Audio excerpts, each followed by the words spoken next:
The Marital Rape Issue by Carroll. The lack of popularity and commonality conversations about this issue hold is why discussions like these need to be had. As we all know, rape is a very large social issue, something that is constantly happening. Rape is a topic that does not have its validity questioned as much as it did in the past. However, marital rape still has people holding many arguments about whether or not people should be charged for committing it. It's actually quite common to not believe that raping your spouse is a real thing, that it's something that needs to be discussed and is an issue. People hold different beliefs over anything that you could possibly think of. However, when it comes to justice and denying someone the ability to get out of an abusive relationship, that is where we need to draw the line. We should not have to ask ourselves if this argument is valid. We should be asking ourselves how we make this argument even more valid, how we bring this issue to light in order to solve it. Let me put this into perspective. While doing studies for their Battered Women's Justice Project, Finkler and Lowe discovered that between 10% and 14% of all married women in the United States have been raped by their husbands. Now, there are about 62 million married couples in the United States. So that means that about 8.5 million women have been raped by their husbands, and this doesn't even include men who have been raped by their wives in same-sex marriages. One would think that since this is a crime that is very common, conviction rates would be high in order to solve this issue. However, this is not the case at all. It's actually quite the opposite. States are not working towards making it easier to convict people who commit marital rape. They're working towards making it more difficult.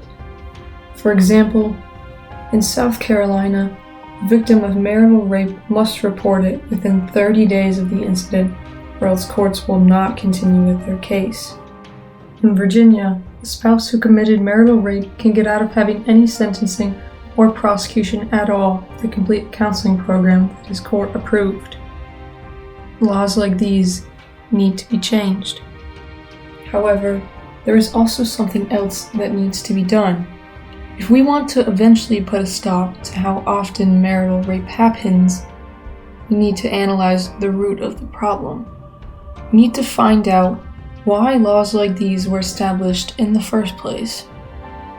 The generation that is in power and currently holds the authority to change these laws grew up with many different beliefs and standards than the younger generation does.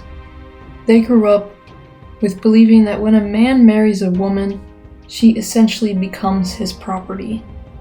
According to traditional beliefs, a marriage certificate for a woman is like signing your rights away.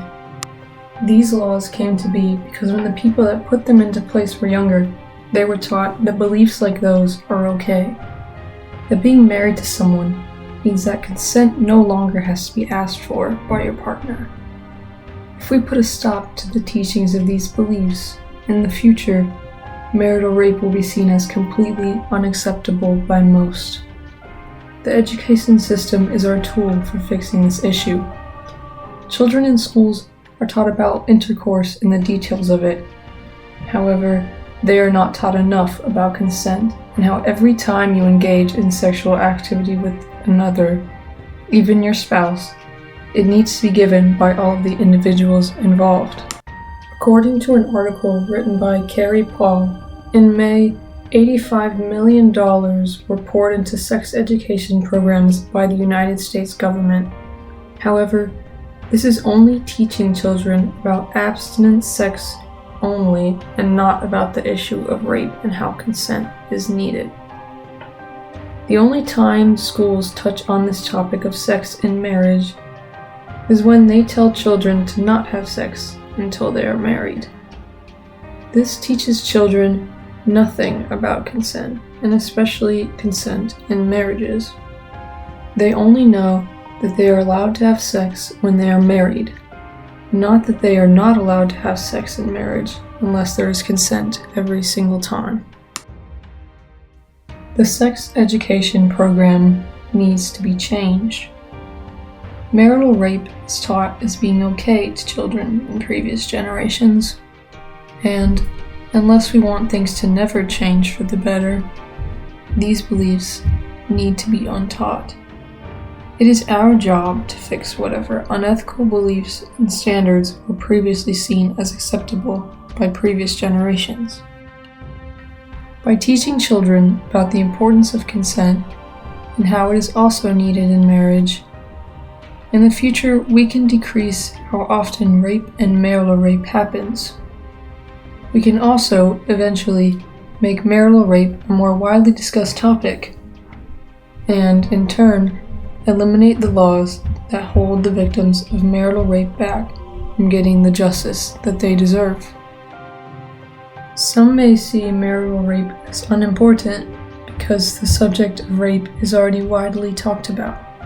However, being raped by your spouse is a whole new level of trauma and can lead to the continuing of abuse if not dealt with.